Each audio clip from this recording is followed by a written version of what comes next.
No dia 1º de setembro de 1974, na cidade de Langenburg, no Canadá, o fazendeiro Edwin Furr estava em sua enfardadeira, trabalhando em seu campo de canola, quando avistou um objeto em forma de disco, pairando a cerca de 30 centímetros do lamaçal que ficava próximo à sua propriedade. A princípio, ele imaginou se tratar de alguma brincadeira. Então ele parou a sua enfardadeira, desceu e começou a ir vagarosamente em direção ao objeto. Edwin chegou a ficar a apenas 4 metros do objeto e pôde identificá-lo como tendo cerca de 1,5 metro de altura por cerca de 3 metros de diâmetro. Os objetos pareciam ser feitos de aço inoxidável com acabamento escovado. Não apresentavam nenhum detalhe, nem janelas, nem dobras, nem nada que pudesse ser visto, a não ser um pequeno tubo abaixo do objeto. Ao perceber que não se tratava de uma brincadeira, Edwin ficou assustado e começou a recuar de volta para a sua enfardadeira. Ele conta que não queria virar as costas para o estranho objeto, então voltou andando de costas e entrou novamente na enfardadeira. Neste momento, Edwin pôde ver que haviam ainda outros 4 objetos, totalizando 5 deles, exatamente uns iguais aos outros.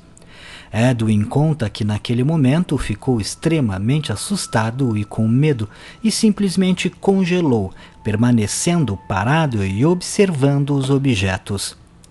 Durante o tempo que passou observando os objetos, ele pôde ver um movimento estranho no gramado abaixo deles, como se fosse um vento.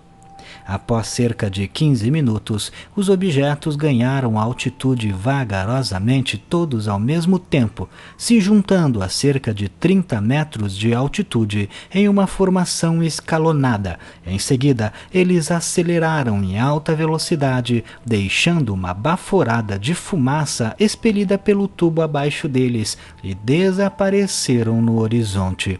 Eles levaram cerca de 2 minutos do momento que começaram a se mover vagarosamente até o momento que sumiram da vista de Edwin rapidamente. Para quem não sabe, a formação escalonada que Edwin relatou, ou também chamada de formação em escalão, é aquela com que aeronaves voam umas atrás das outras, porém cada membro da formação fica ligeiramente atrasado em profundidade em relação ao anterior.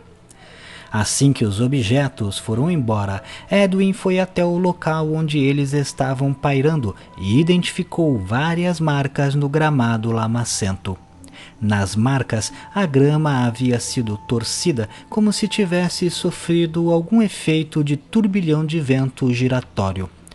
As marcas tinham cerca de 30 centímetros de altura, sendo que a grama era mais alta que isso. Além disso, as marcas ainda tinham cerca de 3,5 metros de diâmetro. Edwin chegou a tocar nas marcas para verificar se estavam quentes, mas estavam na temperatura normal e não havia nenhum cheiro ou qualquer outra evidência anormal além das marcas em si. Edwin chamou a polícia e o policial Morier foi quem atendeu a ocorrência e também viu, além do medo no olhar de Edwin, as marcas e concluiu que não se tratava de uma farsa. Edwin é um cidadão respeitado na cidade e todos os moradores afirmam que se Edwin disse que aconteceu daquela forma, eles confiam que havia acontecido exatamente como ele relatou. Poucos dias após o incidente, um jornal local fez uma reportagem sobre o ocorrido e atraiu mais de 3.000 pessoas à sua fazenda para verem as tais marcas. Edwin não permitiu que as pessoas entrassem porque temia que destruíssem sua plantação.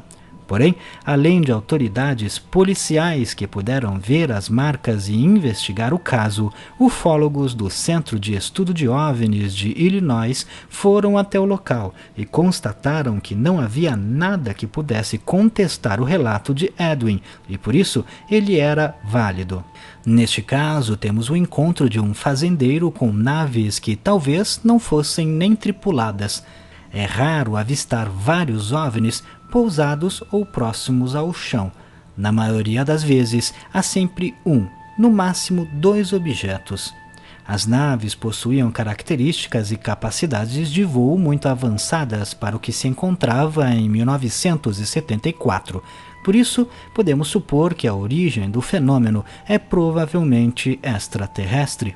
As marcas possuem características bem semelhantes a outras marcas de casos ufológicos.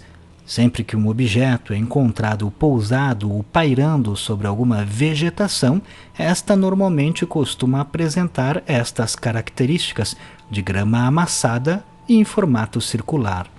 Isso provavelmente se deve à propulsão das naves, que deve ocorrer de forma circular, assim como nos relatos de avistamento de naves alienígenas, que dão conta de que elas normalmente estão girando de alguma forma ou que possuem algum mecanismo giratório. Podemos imaginar, então, que este mecanismo, provavelmente responsável pela propulsão, é o que deva gerar o efeito no solo. A dúvida é qual seria o interesse de deslocar 5 naves, sejam elas tripuladas ou não, para aquela região remota, em meio a um campo lamacento. Talvez estivessem apenas estudando aquele tipo de solo e planta, ou quem sabe observando o trabalho de Edwin com a plantação. Sabemos, por outros incidentes ufológicos, que existe um interesse alienígena por plantas.